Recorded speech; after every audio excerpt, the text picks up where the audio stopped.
Kuopion käsityöyhdistys Käsillä ry toimii idyllisessä vanhassa koulurakennuksessa, joka sijaitsee Vuorikadun ja Kirkkokadun kulmauksessa. Yhdistys on toiminut vuodesta 2014 ja sen päätarkoitus on vanhojen käsityötaitojen ylläpitäminen. Tiloihin ovat kaikki tervetulleita. Päivämaksusta voi tulla kutomaan kangaspuilla tai ompelemaan. Kudontaa varten on ostettavissa myös 4 kuukauden kudontapassi. Käytössä on useita erikokoisia kangaspuita, luomapuut sekä ompelukoneita.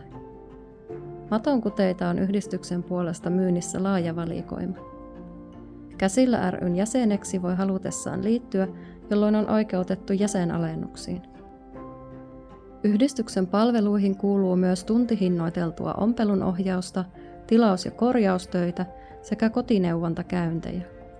Koulujen loma-aikoina järjestetään lapsille erilaisia kädentaitokursseja sekä ympäri vuoden varttuneemmillekin erilaista toimintaa.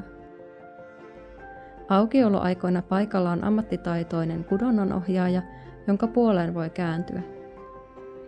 Rakennuksessa on kaikille käytössä oleva viihtyisä taukohuone ja keittiö.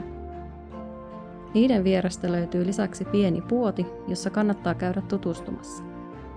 Puodissa on myynnissä käsitöitä, kuten koruja, villasukkia, kirjoja, leluja ja kasseja. Tervetuloa!